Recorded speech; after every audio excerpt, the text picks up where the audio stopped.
if we spend more time storing and maintaining our stuff than we do using it, this may mean our stuff owns us.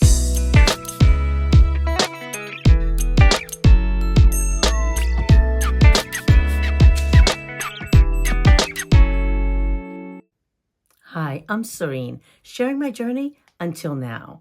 I've been a life and soul coach for over 2 decades, and the one thing that has impacted every single one of my clients, and that it's something they don't even think about until I bring it to their attention, that has had such an impact mentally and sometimes physically, is clutter. I know it seems like such a simple, silly thing, and nobody even puts it in the mix with something that's so important to make sure we have control over. So basically, if you own stuff, this video is for you. And the real question is not just do you own stuff, but does stuff own you? Where's the threshold? How do we know? I mean, think about it for a moment. Every single thing that we own requires space, time, and maintenance.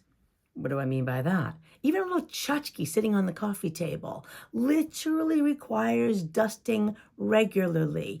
Everything we own takes up space and time and maintenance. And so it's something that if you don't think about it, and if you just feel like, I just don't have time to keep that area of the house clean or that office clean or whatever it is, or, clutter free, you've got to realize your space, what your environment is giving you telltale signs of what's going on internally. And it's such an interesting contrast to understand, or mirror, I think is a better way of looking at it. It's such a great mirror that none of us even think to have it be applicable in our lives. So what if my living room's a little messy? I have 5 kids.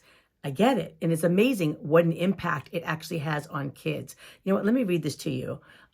This sort of blew my mind away. Let me see if I can find that real quick. Here it is. Studies show that clutter in a child's environment can negatively impact their ability to focus, increase stress and anxiety, hinder emotional regulation, and potentially lead to lower cognitive performance due to the overwhelming visual stimuli and a lack of a structure a cluttered space presents. Essentially, a messy environment can make it harder for children to learn and manage their emotions effectively. Kids living in more disorganized homes had more trouble regulating their emotions. That's deep. I don't know why they're thinking it just applies to kids. Obviously, because that study was done with children, but it applies to all of us and is such an important factor to take into consideration when assessing our lives. So let's gather a few questions together so we can really determine whether or not we need to declutter or not. And, I think some folks say, I don't want to get rid of any of my stuff. And I don't ever look at it as getting rid of stuff. I look at it as, what do I want to keep? What are the things that I love? And what are the things that I use that serve me so I'm not serving my things? So let's just start with there's a wide range, and it can be as simple as a lot of your surfaces, like your countertops, vanities, things of that nature, are just filled with stuff. There's no real space to do much of anything. There's just a lot of stuff on top of surfaces in the home. It goes from that all the way up to the actual house is a disaster, right? Now, if it's constant clutter everywhere and there's just stuff everywhere, you already know you have too much stuff. And I think the interesting thing is to see how great it would be, because here's the thing, here's the real test. When you clean a room or clean an area of your home, and within a matter of hours or days, it is a mess again, and it doesn't matter if you have 5 kids or not. That's irrelevant, because once you have a place for everything, teaching kids to put things back in their place is a great organizational skill that they'll use forever. And kids love to do it when they realize that it makes the space so much easier. There are some kids that I know that every time I see them, they're like, oh, let's clean together. And it's sort of funny. I don't know why I'm like the cleaning lady to them, but there are just some kids, when they see me, they just really want me to help them clean. And I think that that's also a telltale sign. So being able to just assess for yourself to what degree you are on the scale of how much you really need to put this as a priority. If it's just stuff on some surfaces, that's going to be an afternoon that you spend organizing and making sure you get rid of the things that you just don't use. Like if you haven't used it in the past 6 months and you don't plan on using it in the next 6 months, do you really need to keep it? I think the only thing that falls into that category is seasonal stuff, whether you live in a four climate area, or if you celebrate holidays and you have like holiday items. Those are probably the only things that don't fall into the category of I haven't used them in the past 6 months, nor do I think I will. But even that, the holidays only once a year, even that will fall into that category, right? And so I think that's where we start. I also think it's important to recognize how subtle it can be at first, and then it just snowballs over time if we don't address it. What I mean by that is when it's just a closet that's crammed. And before you know it, you're just using that room as a dumping ground. And then all of a sudden you open the door one day and it's a full-blown storage unit.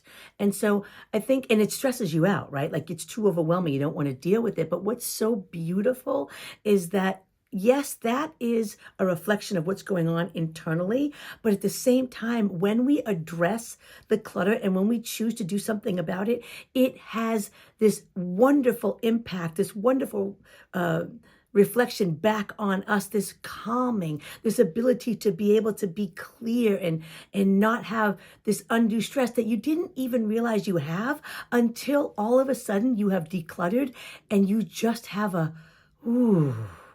And there is something so wonderful about that. And until you declutter, you have no idea what I'm talking about, but it is the best thing because then you wake up and it's at ease. What clutter is showing us on a regular basis is all the decisions that we postpone. It's that simple. It's that deep, actually. It's all the decisions that we postpone. And it is like an ongoing to-do list that's in your face every time you look at this clutter without realizing how much stress it's putting on you. It's putting a lot of stress on you. And no one thinks we should get this all done at one time. This is a journey.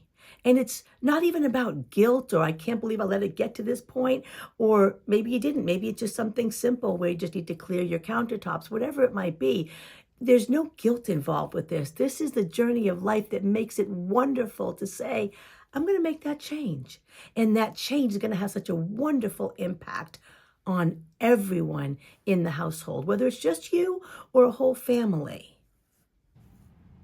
A really good question to ask ourselves is, do we have stuff that we have never used in the house?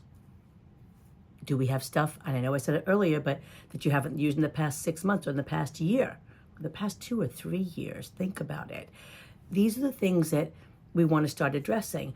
And then I also feel like it's really important, especially if you find something you didn't even know you had it, like you rediscover that oh, I didn't know I had this. And what's worse is that you had something and you couldn't find it and you had to go buy another one because you couldn't find it.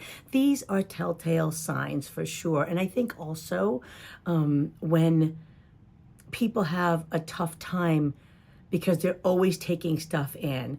What I mean is like you just buy whatever you want to buy, even though you have no room for that thing. There's not even a place for it in your house. Or what's worse, when you cannot pass up free 99. I feel like when somebody's giving something away, you feel like, oh, I'll take it. Yeah, these are the things that you realize that it's taking up your time, it's taking up your space, it's taking up your energy. And because of that, and it's overwhelming. And because of that, we've got to learn to say no. And let me just tell on myself. So I'm a fan. I have to really get to that place where I'm not going to bring this other thing in unless I take something else out because I finally got it to where I am able to manage stuff. But the one area for me that always needs to be revamped and redone, and I'm still working on it right now, is my studio. I could keep the rest of the house clean on a regular basis. It's good, but it's the studio. And then even when I move into a smaller space, I love it. I'm a huge fan of small spaces because I really feel like I pare down to the things that I need. And also, I don't want my stuff to be my identity. And I also don't want it to be that I can't part with something because I have some kind of emotional attachment to it. These are really having an impact on us in a way that is really too deep to go into in this particular video, but We really should take into consideration all of these little nuggets that I'm dropping right now because it has such an impact on us, on our well-being, on our mental health, and eventually on our physical health. So I really feel as though if we spend more time storing and maintaining our stuff than we do using it, this may mean our stuff owns us. And absolutely, if we are spending our free time on organizing and cleaning and fixing the things that we own instead of using the things that we own, there's no question that our stuff owns us as opposed to us owning our stuff.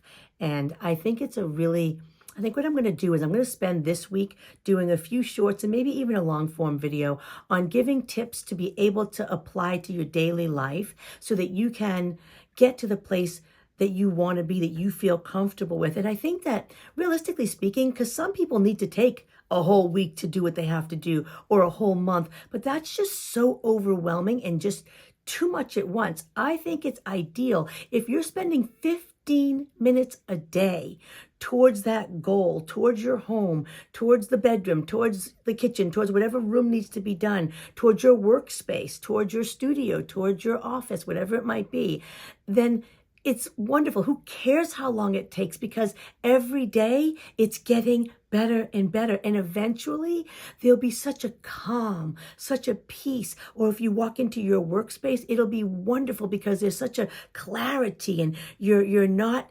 discombobulated in any way, shape, or form, and you think much clearer and your focus is so much better and you're so much more productive. These are proven facts. That's not me just spewing this off. These are proven facts. So I'm looking so forward to actually getting some of those videos done for you guys so that you can use them and that they can be a blessing and be helpful to you.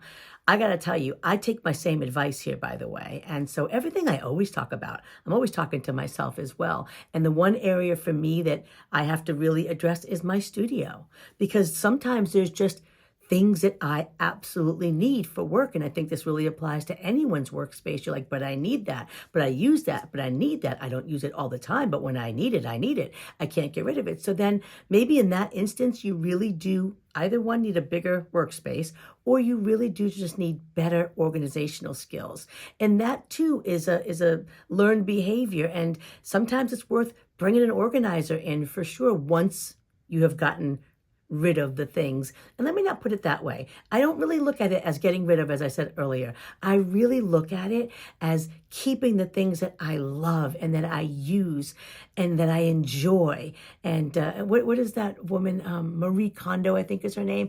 And I think she says, does it spark joy? That's not the only thing you have to do when decluttering, but it's true. I mean, it should either be something that's very functional that you do use or something that you absolutely love. And you can imagine walking into a space where you have either things that you use, so for that it brings you functional enjoyment, or things that you love.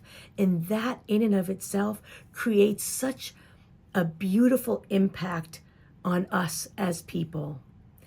Guys, I'm looking so forward to getting these next videos done for you. Now I'm motivated to do it, not just for you, but for me as well. I'm super excited. So until next time, shine.